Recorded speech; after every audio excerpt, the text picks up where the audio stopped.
Hi guys, तुमचं माझ्या ब्लॉगमध्ये स्वागत आहे। मी आज बनवणार आहे चणे आणि आलूची रेसिपी। मी कुकर घेतला आहे, कुकरमध्ये चणे टाकूया।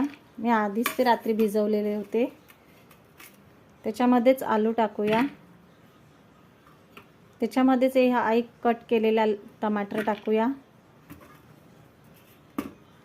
त्याच्यामध्येच 10-12 लसणाच्या कळ्या,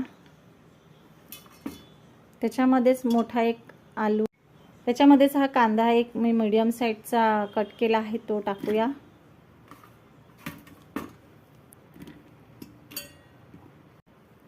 आणि अर्धा गडवा छान पाणी घेतलं आहे ते टाकत आहे। आता आपण हे कुकरचं झाकण लावून याला 4-5 शिट्ट्या होऊ देऊ। बघा गाइस, आता 5 शिट्ट्या पूर्ण झाल्या आहे। आता आपण हा कुकर काढून घेऊ। बघा गाइस, किती सुंदर कलर आला आहे याला आणि छान झालेला आहे सगळं साहित्य। आपण याला आलूला याच्यामध्येच बारीक करून घेऊ, पेस्ट छान असा याला पूर्ण मिक्स करून घेऊ।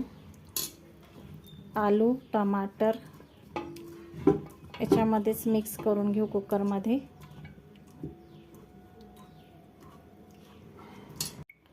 बघा गाइस, मी कुकरमधून या गंजामध्ये काढून घेतला आहे। चणे, आलू, लसण, कांदा आणि टमाटर छान मिक्स झाला आहे।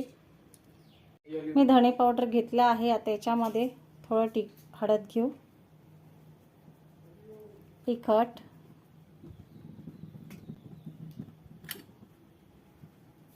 तीन चम्मच मी तिखट घेते आहे।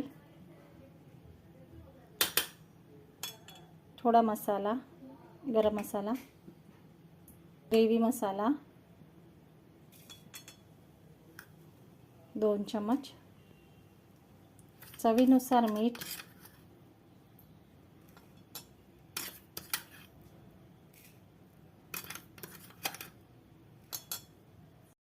तेल गरम झाला आहे। आपण आता हे पूर्ण मसाल्याच्या मध्ये टाकून देऊ। 1 सेकंद होऊ देऊया। आता हे साहित्य टाकलं आहे। बघा गाइस, किती छान कलर आला आहे याला।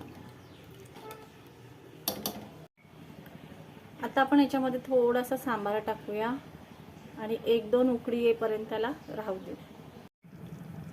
छान 4-5 उकळ्या आल्या आहेत। आता याला काढून घेऊ। झालं आहे। तर कशी वाटली तुम्हाला चना ग्रेव्ही रेसिपी कमेंट करून कळवा, लाईक करा आणि सबस्क्राईब करा।